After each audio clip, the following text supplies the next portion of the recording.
the internet resources of the InfluentNet itself.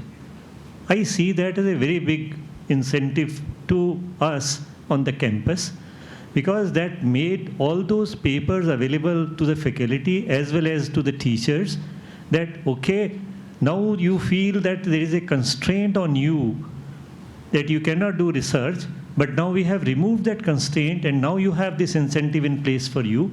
Can you really do better? So this was in 2007, 2008. In 2014, we were trying to look at what has happened in the last 7 years on the campus. Was this getting, reflected in the performance of the teachers and the students, research students or not? And answer was a big yes. I think that is the kind of incentive I would like to really look at. Now, when we are talking about one nation, one subscription, I think that's a very enabling kind of an incentive to anybody who wants to do research, even in an undergraduate college. So when we are talking about 4-year degree, my biggest incentive is not that you give me money. My biggest incentive is that you have enabled me to do the research itself. Second, there is one very interesting model which is now emerging as part of national education policy. I think we must reflect on that. And that model is being described as spoke and hub model. What is happening in spoke and hub model is, actually you talked about that in the first question, ecosystem. Now that ecosystem now is emerging. Say, I'll give you an example of my region where I know things in a better way. That IIT Ropar has been made the hub, and there are some spokes which are emerging, and where are those spokes going? Those spokes are going to different universities in the vicinity of that. And now that spoke actually brings a funding of about 10 crore rupees, which is a very big incentive for any typical state university, where they say, okay, we are giving you that these are the projects which we have identified to do research.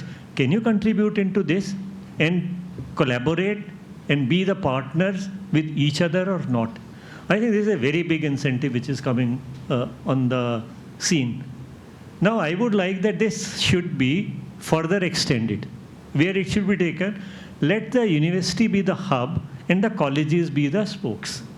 Can we really work in this kind of environment and see whether there will be a change in future or not? That is where, sometimes we wonder, implementation hogi ya no hogi. Partly implementation I am able to see. I am hopeful that that implementation will percolate down, and that will work as an incentive for us. Now, sometimes certain incentives fail. They fail because we take them too, literally. Like, for example, class में नहीं आ रहे हैं बच्चे, ऐसा करो इनको ना assessment पे 5 नंबर ज़्यादा दे दो, क्लास में आना शुरू हो जाएंगे. बच्चा फिर भी क्लास में नहीं आ रहा है, वो कहता मुझे 5 नंबर चाहिए ही नहीं, मुझे वैसे 100 नंबर दे देते हो आप, why I should have 5 marks.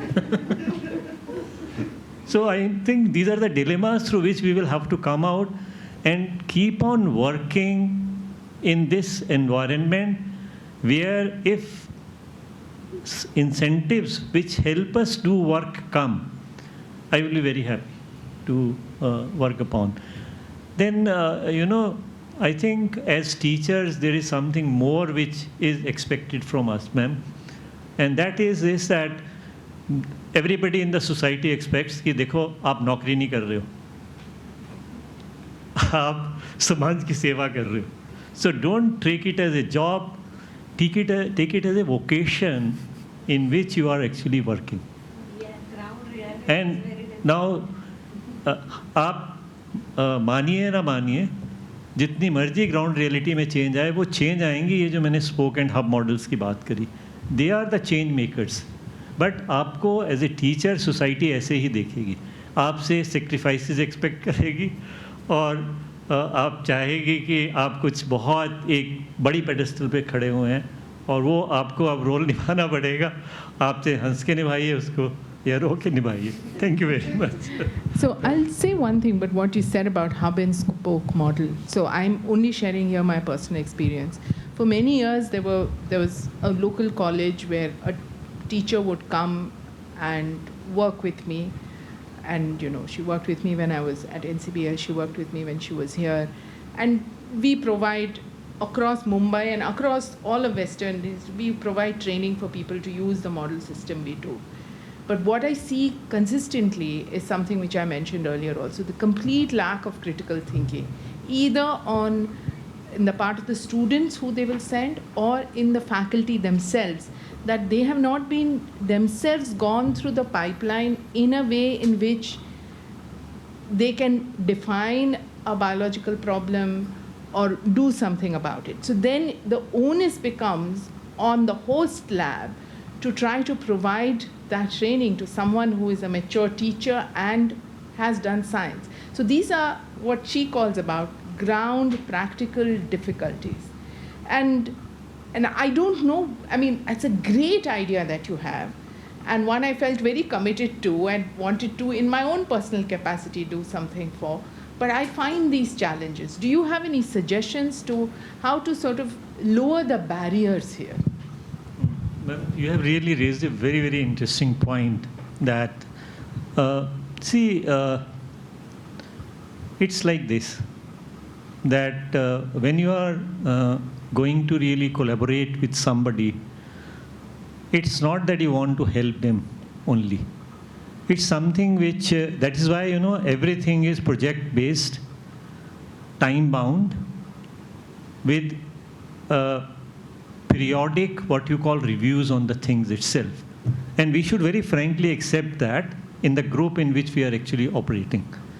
And I think today what has happened is that distances have remained meaningless.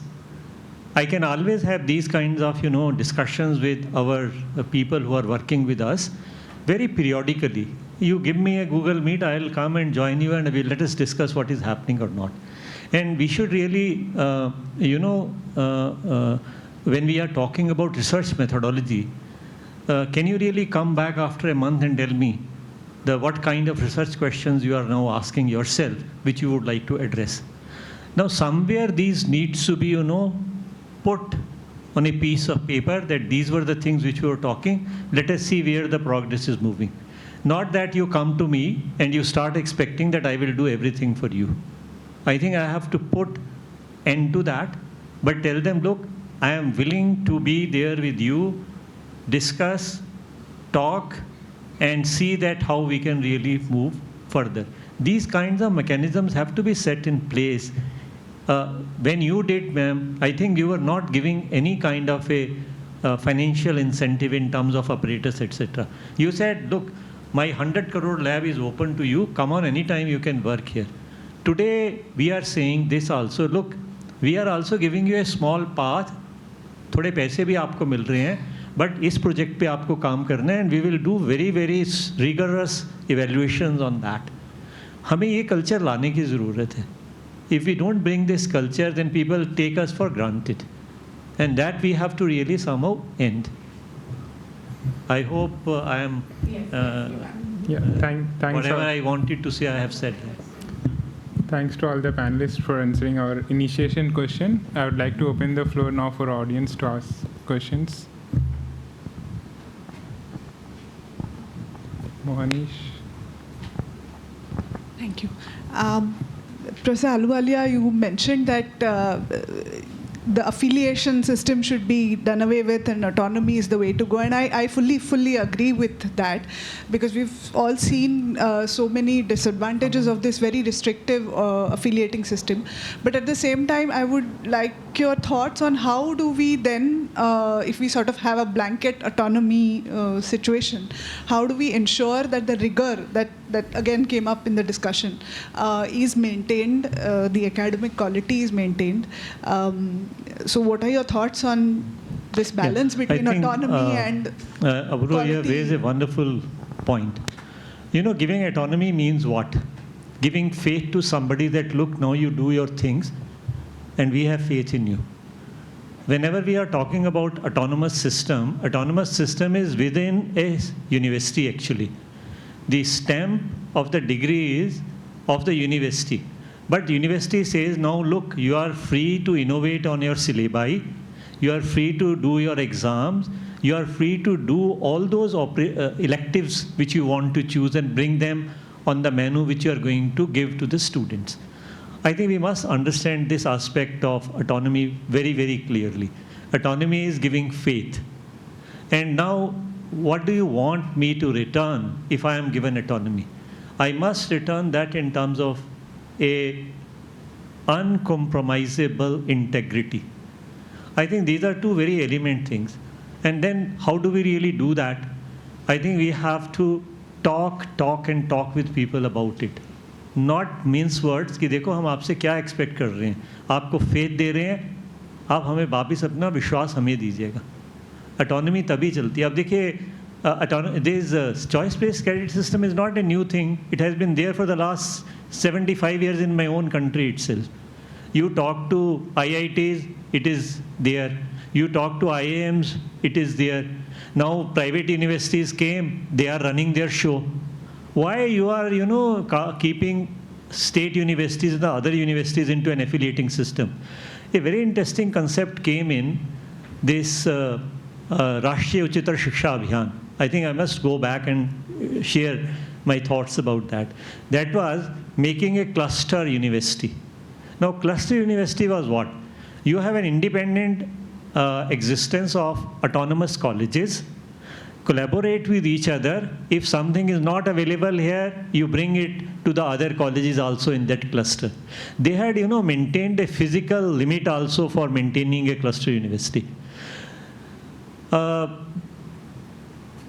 Very sadly, what happens is, cluster university bani, a political decision happens, they say, अब ये हमारी नई state university बन गई. हमने system को kill कर दिया. I don't know how to handle those things. But these are the ideas which we need to carry forward. And affiliating system is once again something which was given to us by Britishers. Britishers have got rid of that in their own country, but we are still clinging to it. Time has come that we should get rid of it. I fully agree. My only concern is the numbers, but thank you for, the scale at which we as a country operate. See, what has happened is we have reduced our universities to examination bodies. They are no longer, they are too much into that. Rather, the credibility of the university has been lost. The good work which they are doing in research. इनका exam का result नहीं निकलता है, क्या university है, बकार university है. So I think we must really look at this very seriously. So talk of autonomy in the national education policy is, I think, a very loud talk, and that must be visible on the ground now. Thanks, Apurva, for that great question. Amol? So one of the common themes in the answer of all the panelists for the first question was personal attention and subjective assessment. Okay. Now, of course, in the case of large number of students, this can't be done, but if the student-faculty ratio is small, in principle, that can be done. However, I think that the main problem here also comes from the fact that even if a student needs help, the student will not come to you for asking help because of various reasons. This might be some kind of a fear. Let's say, the professor will think less of me. Later on the oral, he will give me less marks. My friends will stop it, blah, blah, blah. Is there something that the educators can do to increase this trust of students towards us so that they don't feel scared in asking questions, coming to you for help? Ahluwalia sir said, no, if the guy has got less marks, educator does want to help, but it's very often the student should come and say, sir, can you tell me something about this? What can we do to increase this trust among the students about us? You want me to respond? No.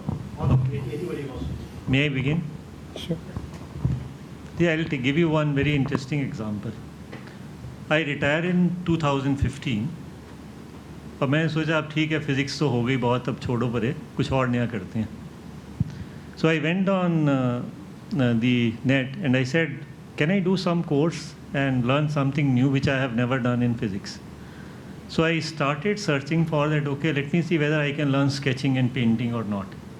And I came across a very interesting course from Australian University, and they had a course of 2 months of natural history illustration, in which what you do is, biologists have been doing that for ages.